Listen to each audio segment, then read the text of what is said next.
Bismillahirrahmanirrahim. Assalamualaikum warahmatullahi wabarakatuh. Bersyukur kepada Allah dengan mengucapkan alhamdulillahi rabbil alamin. Bersolawat kepada Rasulullah dengan mengucapkan Allahumma salli ala sayyidina Muhammad wa ala ali sayyidina Muhammad. Tadi naik ke atas, saya melihat yang saya cari gambar saya. Ternyata ada. Kalau gambar kita saja begitu penting bagi kita untuk mencari tentang status identitas, karena yang ada gambarnya di sini berarti ustadz yang diundang. Maka andai tidak ada gambar saya tersinggung juga. Apalah arti gambar Ustaz? Baleho kan sudah banyak. Ini masalah identitas status diri. Padahal saya di sini tegak hanya 30 menit, tapi penting untuk tahu saya ini siapa, kita ini dari mana, akan kemana, di sini untuk apa, di sini berapa lama, harus tahu. Bayangkan nanti begitu kita di akhirat ternyata tempatnya tidak ada. Jadi mau booking tempat, disinilah tempatnya. Di alam yang tidak disuruh untuk lain kecuali untuk beramal. Alladzi khalaqal mauta, Allah yang menciptakan mati. Wal hayata, Allah yang menciptakan hidup. Untuk apa Allah ciptakan hidup dan mati?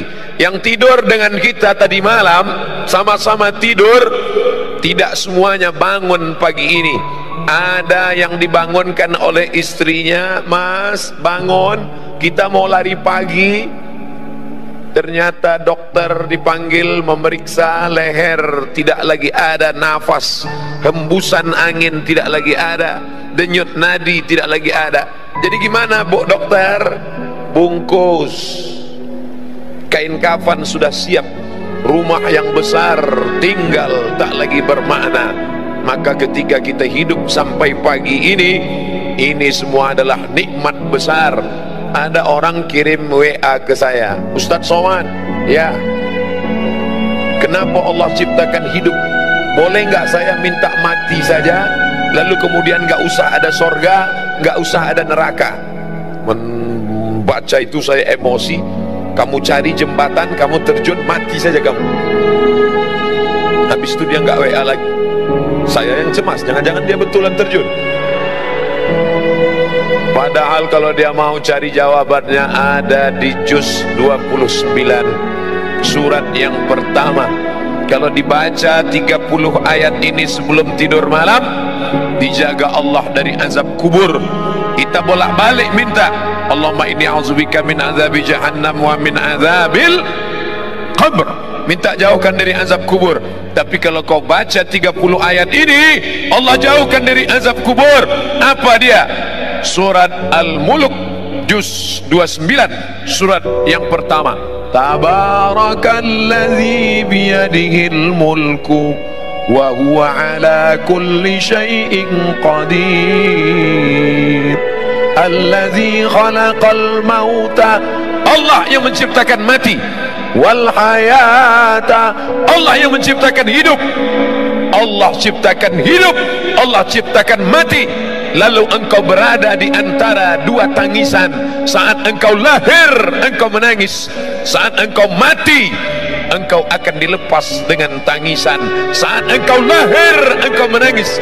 Saat engkau mati, engkau ditangisi. Antara dua tangisan itu ada senda gurau, ada tawa, ada canda, ada terbahak-bahak ketika bahagia, ada sedih ketika duka. Tapi sebenarnya hikmah dari hidup dan mati, liyabluwakum ayyukum ahsanu amala. Yang diuji Allah yang paling mulia, ayyukum ahsanu amala, yang paling baik amalnya. Apakah yang di atas ini lebih mulia? Apakah yang ada gambarnya di poster baleho ini lebih mulia? Apakah yang bicara ini lebih mulia? Belum tentu, saudaraku. Karena perjuangan orang kita tidak tahu. kita hanya tahu finalnya saja. Ada acara pagi ini di Jakarta Convention Center, Ustadz Abdul Somad bicara jam 8.30 sampai jam 9. Yang penting dia datang. Proses bagaimana dia datang orang tidak tahu. Jam 10 tadi malam kami berangkat dari Sawang. Pernah dengar Sawang? Cari di Google Maps. Satu kecamatan di Aceh. Jam 10 tadi malam dari Sawang. 11, 12, 1, 2, 3, 4. Jam 4 sampai di Medan, Kuala Namu. Langsung nunggu pesawat. Jam 5 langsung berangkat. Jam 6, jam 7 sampai di Bandara Soekarno-Hatta. Dari bandara dibawa naik mobil menuju pangkalan heli. Dari sana kami kemudian naik helikopter sampai kemari. Saya cuma mau ngasih tahu aja, tadi habis naik heli. Perjalanan panjang. Apa yang Ustaz kesalkan? Naik heli cuma 5 menit. Saya bisik ke Mas Ari Untung, ini bisa ditambah nggak? Kata beliau, Ustaz nanti pulang naik lagi. Oke kalau gitu. Dari tempat heli kemari, perjuangan panjang lagi. Masuk lorong, keluar lorong, masuk gang, keluar gang, potong jalan. Bapak polisi menahan, tidak boleh lewat. Ternyata yang bawa polisi juga boleh.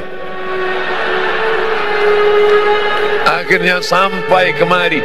Perjuangan panjang. Saya dari awal sudah nyerah. Ketika Mas Ari Untung dan sahabat-sahabat artis hijrah, Ustadz Somad bisa acara GCC pada tanggal sekian, mohon maaf saya di Aceh, saya nggak bisa. Dikontak dengan Ustadz Haji Fadil Rahmi di Aceh, Ustadz Fadil bisa kita? Tidak bisa.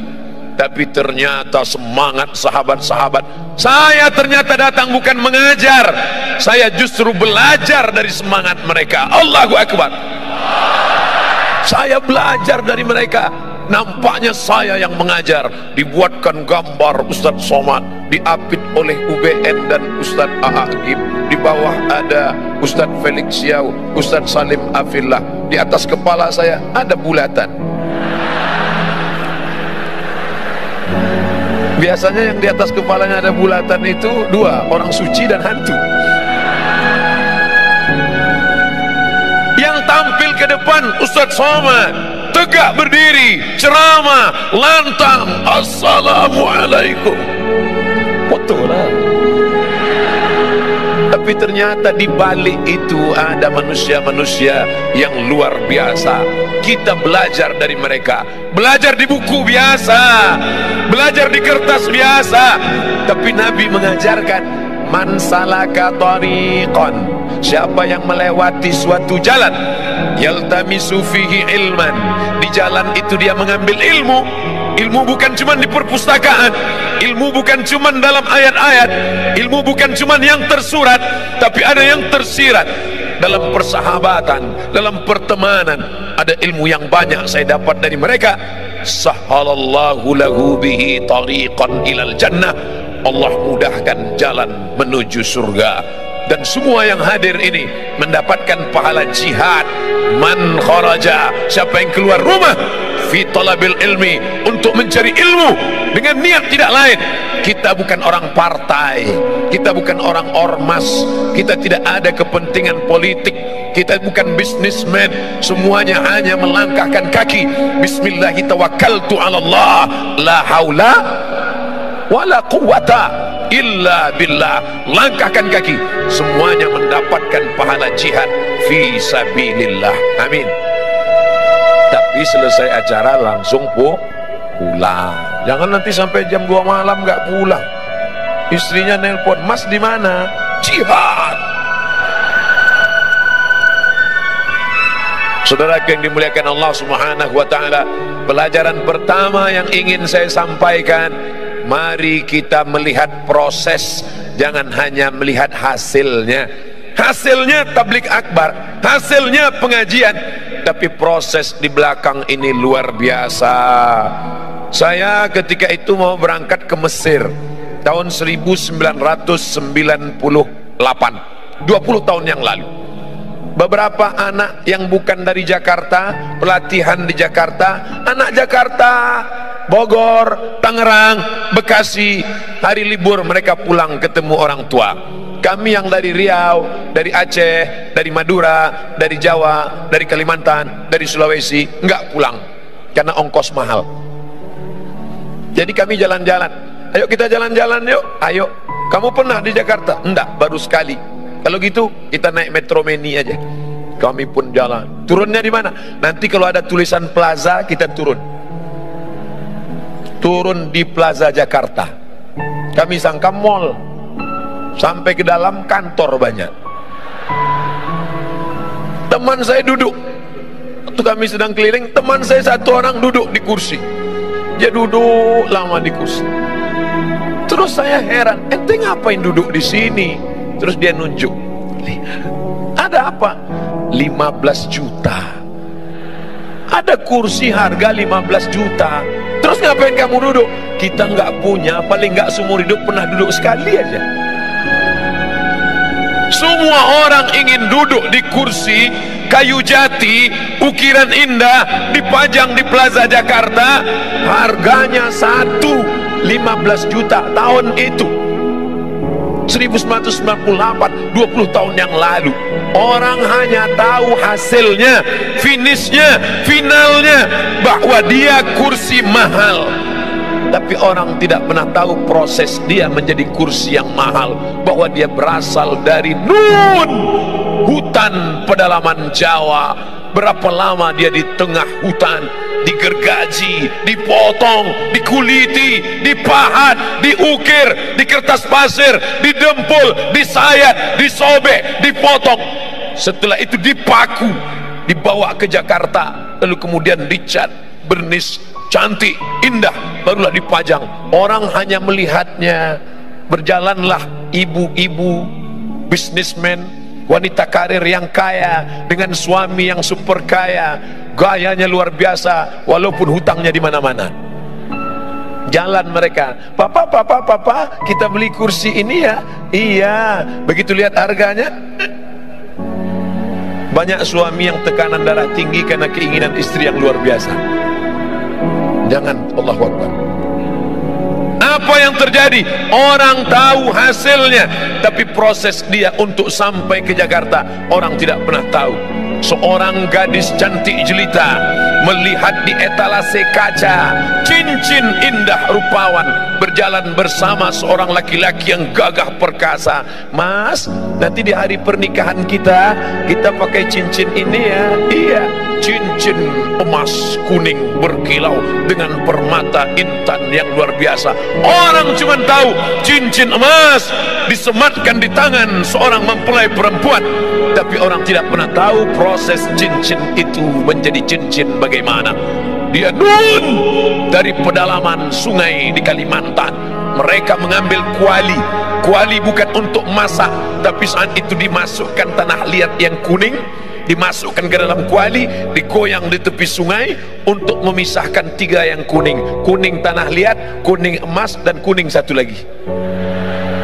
Setelah diadakan seleksi fit and proper test, yang tanah liat buang, yang kotoran sampah buang, hanya menghasilkan butiran-butiran emas kecil.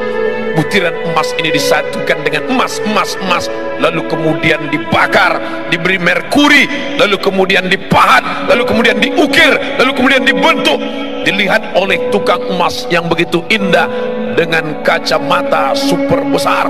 Lalu mereka melihat detail, cantik, unik, indah.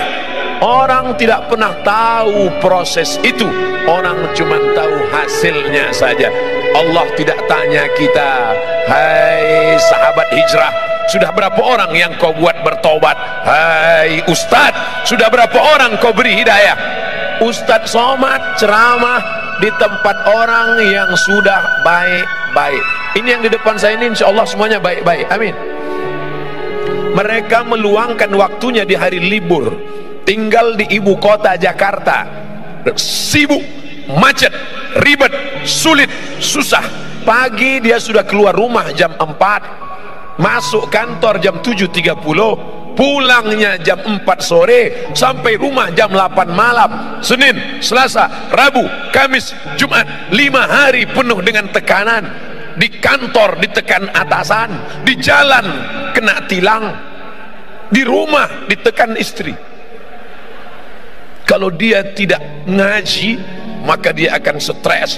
Di tengah kota yang besar, semakin banyak tekanan, semakin sulit kehidupan, maka rumah-rumah yang menawarkan ketenangan palsu semakin banyak.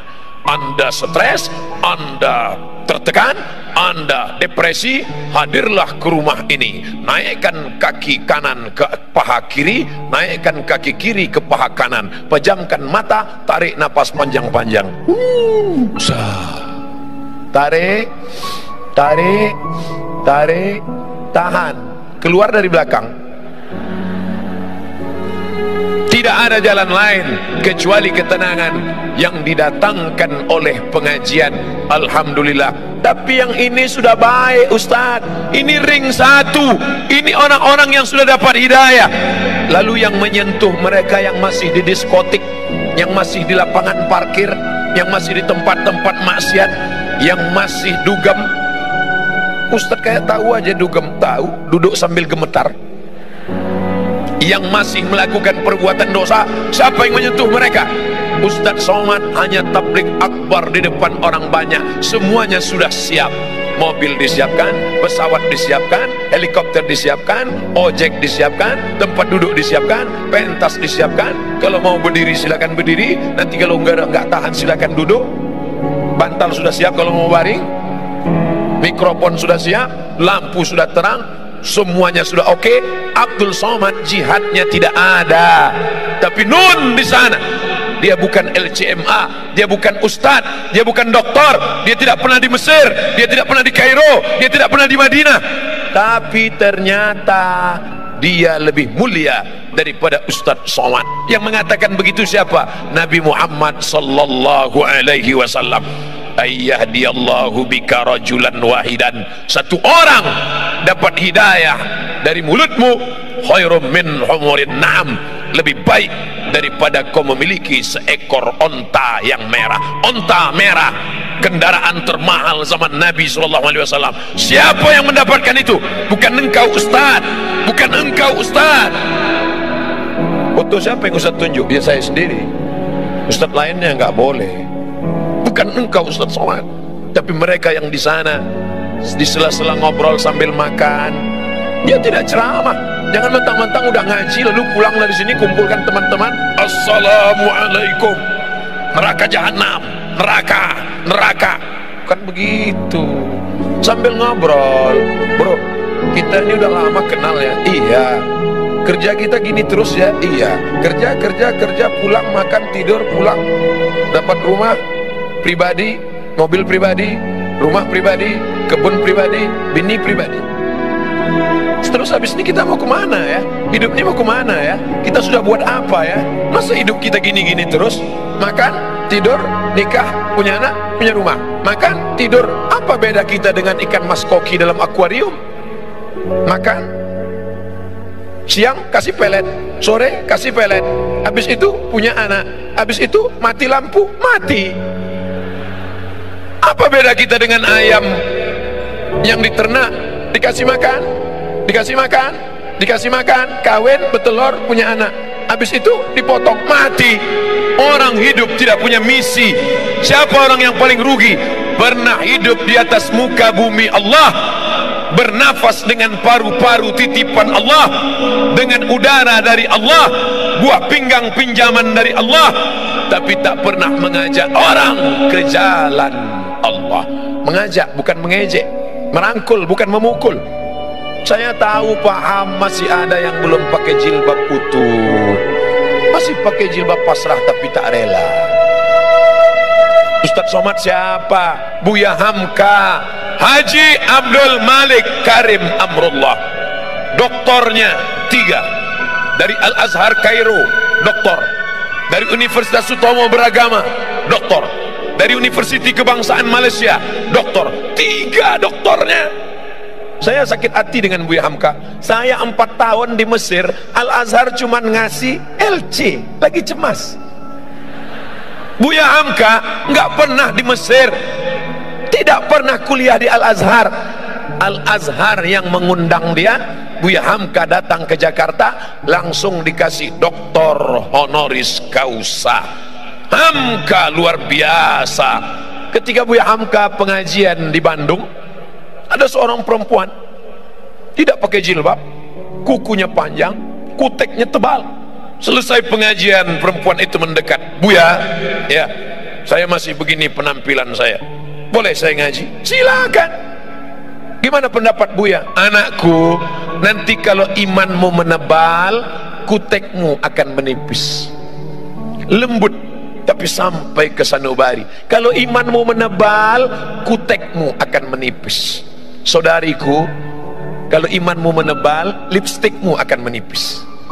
Saudariku, kalau imanmu menebal, bedakmu akan menipis.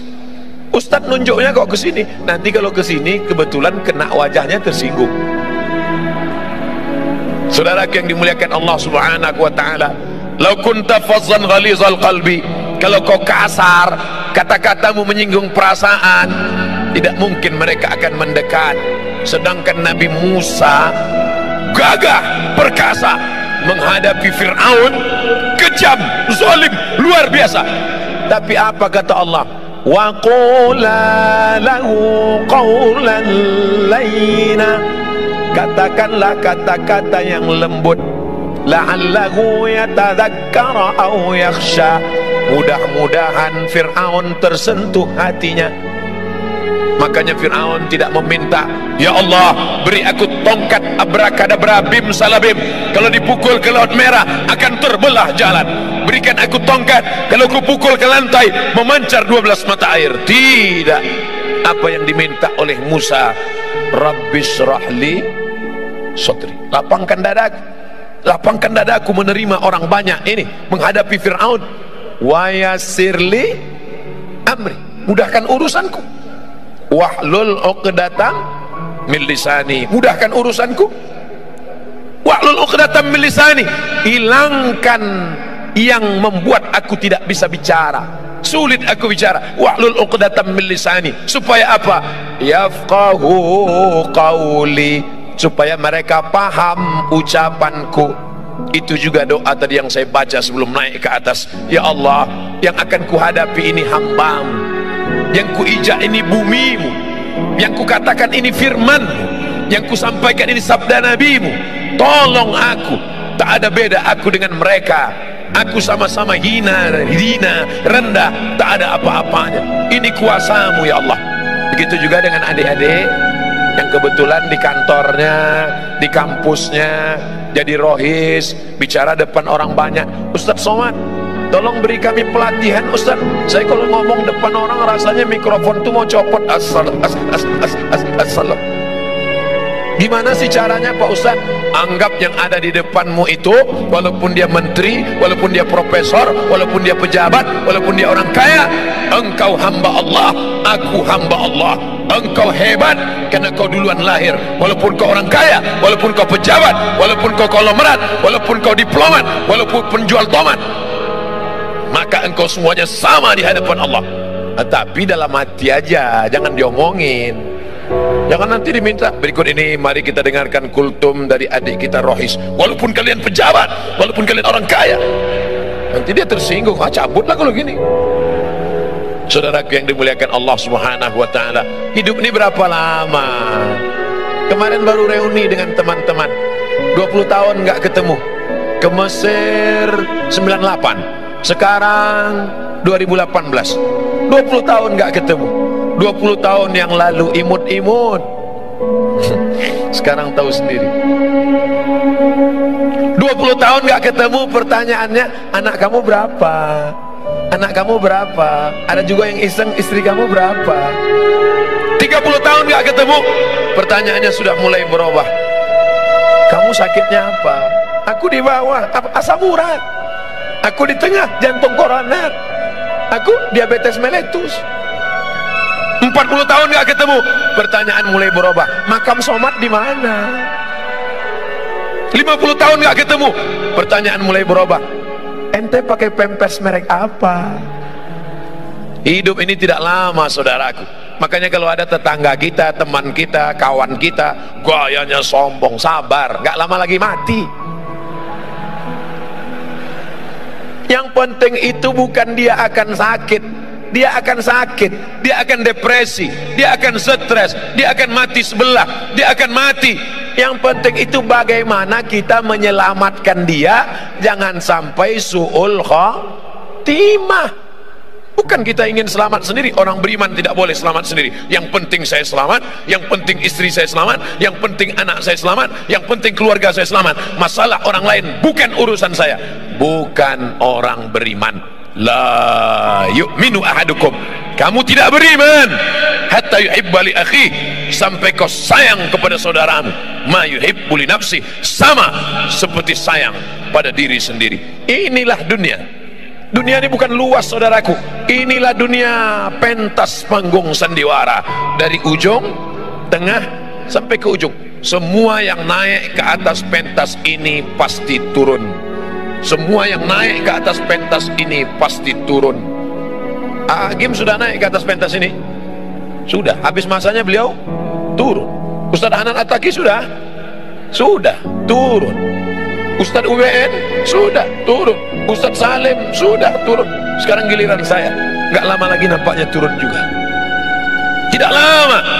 Kira-kira kalau waktunya sudah habis, apakah boleh Ustadz Somad ketika datang berbisik, Ustadz mohon maaf waktu sudah habis, saya nggak mau turun? Nggak bisa. Sampai masanya kita akan turun saudaraku. Maka jangan bersedih, jangan berduka, jangan takut. Penyakit yang paling mengerikan dalam hidup adalah takut sedih. Takut kehilangan suami, takut kehilangan anak, takut kehilangan harta, takut pensiun makan apa, takut nanti gimana, takut nanti gimana. Hilangkan rasa takut.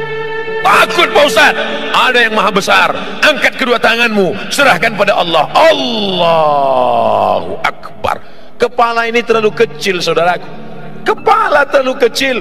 Dunia mau kau masukkan ke kepalamu, nanti pecah, pecah pembuluh darah. Tapi jangan gara-gara ini lalu selesai pengajian nggak ada mikir dunia. Pulang dari sini bawaannya santai aja. Bro, gimana program kita visi misi ke depan? Aku mau mati aja udah. Jangan. Besok masuk kantor tetap semangat. Yang bisnis lanjutkan. Ibu-ibu entrepreneur lanjutkan. Tapi orientasi bukan dunia semata. Yang cari rezeki niatnya untuk apa? Bangun pesantren, dirikan masjid, sekolahkan anak yatim, bantu fakir miskin. Cari dunia, bisnis sibuk, tapi orientasinya bukan untuk beli tas kulit 1 lemari, bukan untuk beli baju 3 lemari, bukan untuk beli cincin sampai 4. Kemana-mana jalan gini terus. Sebentar-bentar, jam berapa ya? Lama. Hanya ingin menunjukkan gelang emas yang besar. Dia tidak tahu di samping ada orang kumat darah tingginya yang lihat itu. Saudara yang dimuliakan Allah Subhanahu wa taala. Oleh sebab itu, ini menjadi perenungan. Kita di sini nggak lama. Berapa lama? 63 tahun. Saya sudah hitung-hitung, insya Allah mati 2040. Ustaz tahu dari mana? Lahir 1977. Sekarang 2018. Saya hitung-hitung umur 41. Tapi kata HP terakhir 27. Waktu selfie, Ustaz selfie 27. Nanti mati umur 63. Kalau sampai alhamdulillah, nggak sampai alhamdulillah, nggak usah terlalu pikirin hidup. Allahumma ja'alil hayata ziyadatan lana fi kulli khair. Kalau kau takdirkan aku besok pagi hidup, tadi malam doa saya, ya Allah, kalau kau takdirkan aku besok pagi hidup, maka amalku bertambah karena aku bertemu dengan saudara-saudaraku di GCC. Tapi kalau kau takdirkan aku tadi malam mati, alhamdulillah, berarti pagi ini tidak lagi melihat orang pakai rok panjang tapi resleting belum dipasang. Di mana? Di pesawat tadi. Bapak Ibu yang dimuliakan Allah Subhanahu wa taala. Oleh sebab itu maka Ini hanya persinggahan semata, saudaraku. Kita ini dari mana? Alam roh. Kita dari alam roh. Bapak, ibu, saya, panitia, adik-adik, sahabat-sahabat artis hijrah, kita dari alam roh. Habis dari alam roh kemana? Mampir ke alam rahim 9 bulan 10 hari. Cuman 9 bulan 10 hari. Yang mau nambah nggak bisa. Setelah itu pindah kemana? Pindah ke alam dunia 63 tahun. Habis dari sini kemana? Ke alam kubur. Berapa lama? Nunggu ditiupkan sangkakala hari kiamat. Habis alam kubur kemana? Alam akhirat. Aku ingin ke dalam 5 alam ini dalam keadaan baik dan selamat. Makanya doa kita, Allahumma khtim lana bi husnil khatimah. Berteman kita di sini. Setelah mati nanti juga tetap berteman. Begitu dapat berita jamaah SMS, Ustadz yang kemarin memberi materi di GCC ternyata sudah meninggal dunia. Apa kata jamaah? Memang sudah kulihat tanda-tandanya kemarin. Biasa kan Ustadz itu pakai baju putih, kemarin tiba-tiba pakai baju berwarna, langsung mati dia. Biasa kan Ustadz itu pakai peci, tiba-tiba dia pakai topi hijrah face. Orang selalu mengait-ngaitkan dengan sesuatu yang tidak biasa. Mati, meninggal, putuskah hubungan kita? Tidak. Sahabatku dari Jakarta akan berkata untuk almarhum Ustadz Abdul Somad di Pekanbaru, Al-Fatihah. Jangan baca sekarang. Mengalir, saudaraku. Walaupun sudah mati meninggal, kalian akan tetap mengingat Abdul Somad. Bahkan mungkin dalam keadaan duduk selesai salat, Bismillahirrahmanirrahim, Qul huwallahu ahad, Allahus somad. Ada WA masuk, Ustaz, saya setiap baca Qul huwallahu ahad, Allahus somad selalu ingat Ustaz. Yang WA anak gadis lagi. Saudaraku yang dimuliakan Allah Subhanahu wa taala, tapi yang paling kita inginkan adalah ketika nanti di padang mahsyar tidak ada atap, tidak ada tenda. Saat itu Allah mencari ainal muta'abbuna bi jalali. Mana yang dulu di dunia berkasih sayang karena aku, yang dulu berteman karena aku, yang dulu bersahabat karena aku. Azilluhum tahta zilli. Aku mau beri mereka naungan, mau beri mereka atap, mau beri mereka tenda. Pada hari itu tidak ada naungan kecuali naungan aku. Berteman karena harta akan binasa, berteman karena kuasa akan berakhir dengan datangnya KPK, berteman dengan popularitas akan sirna, tapi berteman karena la ilaha illallah Muhammadur Rasulullah, itulah yang akan kekal abadi selamanya. Ya Allah, aku ingin saat di padang mahsyar berteman aku dengan sahabat-sahabat sekarang, berteman dengan para tuan-tuan guru, ustad-ustad, bukan sekedar berteman di baleho ya Allah, tapi berteman jugalah kami nanti hendaknya saat masuk ke dalam surga bersama Nabi Muhammad sallallahu alaihi wasallam. Amin. Ternyata masuk surga itu tidak sendirian, masuk surga itu berjamaah. Wasiqal ladzina taqaw rabbahum ilal jannati zumara. Sumara, berjamaah. Makanya yang sudah buat komunitas jamaah, pemuda hijrah, artis hijrah, petato hijrah, potato hijrah, terus berjamaah.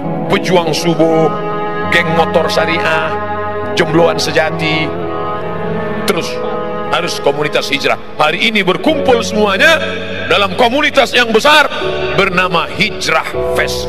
Nanti dipanggil oleh malaikat. Berikut ini masuk surga nomor kelompok 005 Hijrah Fest dari Jakarta. Masuk semuanya. Yang pertama Ari Untung, karena beliau yang jemput saya ke airport tadi. Masuk. Pas masuk semua komunitasnya, panitia, kameramen, security, semuanya masuk. Ustadz Somad ada di belakang. Ditanya sama malaikat, ini Hijrah Fest? Enggak, karena enggak ada di dalam daftar, karena kemarin ngaku enggak bisa, jadi enggak ada dalam daftar namanya. Ini kok bisa masuk sini? Ternyata ada ceramah 30 menit. Masuk. Itulah gunanya kita menggabungkan diri dengan orang-orang soleh, orang-orang baik. Mudah-mudahan pertemuan kita ini bertemu di dunia, bersahabat di dunia, sampai mati tetap berkirim doa, dan sampai masuk ke dalam surga tetap bersama. Wa adkhilnal jannata ma'al abrar, masukkan kami ke dalam surgamu ya Allah bersama orang-orang yang baik, ma'al habibil mustafa al-mukhtar, bersama Muhammad sallallahu alaihi wasallam. Ala hazihi niyah wa kulli niyatin salihah. Al-Fatihah. A'udzu billahi minasy syaithanir rajim. Bismillahirrahmanirrahim. Alhamdulillahi rabbil alamin, arrahmanir rahim, maliki yaumiddin, iyyaka na'budu wa iyyaka nasta'in, ihdinas siratal mustaqim, siratal ladzina an'amta 'alaihim ghairil maghdubi 'alaihim waladdallin. Amin. La tada' lana dzamban illa ghafartah, segala dosa-dosa kami di masa lalu ampunkan ya Allah. Wala aiban illa satartah, segala aib cacat kami tutupi ya Allah. Wala dainan illa qadaitah, hutang piutang kami lepaskan kami dari riba ya Allah. Wala maridan illa syafaitah, ada di antara kami yang kau uji dengan penyakit, sabarkan dia, angkat penyakitnya, sembuhkan, sehatkan ya Allah. Wala mayitan illa rahimtah, yang sudah meninggal dunia lapangkan kuburnya ya Allah. Wala aziban illa zawajtah, yang lajang, yang gadis ingin menikah, mudahkan jodohnya, temukan dengan orang baik-baik yang amanah ya Allah. Wala raghiban illa anjabtah, yang ingin punya anak, berikan anak yang saleh dan salihah ya Allah. Rabbana ighfir lana dzunubana, ampunkan dosa kami, wali abaina, ayah kami melepuh kulitnya mencarikan makan sekolah kami, tak dapat kami balas, belum bisa kami membahagiakannya ya Allah. Wali ummahatina, ibu kami, berapa kali dia tidak jadi solat tahajud malam karena kami merengek sampai pagi. Berapa kali dia diusir dari majelis yang ramai karena kami menangis, membuat dia malu, hilang raut wajahnya di depan orang banyak. Berapa kali dia tidak jadi solat duha karena kami kencing di kainnya, tak dapat kami balas budi baiknya. Andai kami kaya, bisa kami bawa dia haji di umrah ke Baitullah, tapi itu pun tidak dapat menebus satu kali pekikan teriakannya saat melahirkan kami. Meregang nyawa dia melahirkan kami ya Allah. Andai dia masih hidup, pulang dari sini kami peluk tubuhnya, kami cium tangannya, kulitnya yang rapuh, rambutnya yang sudah memutih. Andai dia masih hidup, dapat kami belikan makanan yang enak, pakaian yang cantik dan bagus untuk menyenangkan hatinya. Tapi sebagiannya sudah meninggalkan kami ya Allah. Kami hanya dapat berkata, Rabbana ighfir lana dzunubana wali walidaina warhamhuma kama rabbayana shaghira. Orang yang bersama dengan kami, sahabat kami yang pernah menunjukkan jalan baik pada kami, dia bukan ustadz, dia bukan ulama, dia manusia biasa, tapi kata-katanya menyentuh hati kami sehingga kami dapat hidayah. Tak dapat kami balas kebaikannya, murahkan rezekinya, lapangkan hidupnya, jadikan anak-anaknya soleh dan solihah ya Allah. Guru-guru kami yang sudah mengajar umat, tetes peluh keringat dan air mata, bahkan bersimbah darah, sebenarnya mereka sakit, tapi mereka tak pernah mengaku sakit. Mereka tetap tersenyum di depan umat walaupun hatinya susah dengan kehidupan, tapi mereka tak pernah mengeluh. Mereka hanya bercerita dalam simpuh sujud di tengah malam saat bersujud padamu. Dia berkata, ilaika asfu dha'fa quwwati, kepada engkau aku mengadukan kelemahanku, wa qillata hilati, ketidakberdayaanku, wa awani bainan nas, kehinaanku di hadapan manusia. Mereka tak pernah menunjukkan dirinya lemah. Mereka berkata Allahu Akbar, berteriak mereka Allahu Akbar, hanya supaya umat ini kuat, hanya supaya umat ini bersatu. Panjangkan umur guru-guru kami, sehatkan badan mereka, jadikan keluarga mereka yang baik-baik. Anak-anak kami ya Allah, godaannya begitu berat, narkoba, pergaulan bebas, zina, LGBT, luar biasa bully untuk mereka di internet. kuatkan hati mereka. Ya muqallibal qulub, wahai engkau yang membolak-balikkan hati, tsabbit qulubana, kokohkan hati anak-anak kami, sahabat-sahabat kami, sahabat-sahabat hijrah, sahabat-sahabat kami yang sudah dapat hidayah. Jangan sampai kembali kepada masa lalu yang silam gelap. Tunjukkan kebenaran ya Allah. Allahumma rzuqna imaman adila, berikan kami pemimpin yang adil. Rabbana atina fid dunya hasanah wa fil akhirati hasanah. Allahumma ja'al akhir kalamina, jadikan akhir kalam kami ketika ajal kami tiba, yang terakhir keluar dari mulut kami, la ilaha illallah Muhammadur Rasulullah sallallahu alaihi wasallam. Rabbana atina fid dunya hasanah wa fil akhirati hasanah wa qina adzabannar. Wa sallallahu ala sayyidina wa maulana Muhammad wa ala alihi wa sahbihi wasallam. Walhamdulillahi rabbil alamin. Terima kasih segala perhatian, mohon maaf segala kesilapan dan kekhilafan, mohon maaf, mohon izin karena 9.15 kami langsung ke airport dan langsung terbang ke Aceh melanjutkan safari dakwah di Aceh sampai esok hari. Terima kasih. Wassalamualaikum warahmatullahi wabarakatuh. Waalaikumsalam warahmatullahi wabarakatuh.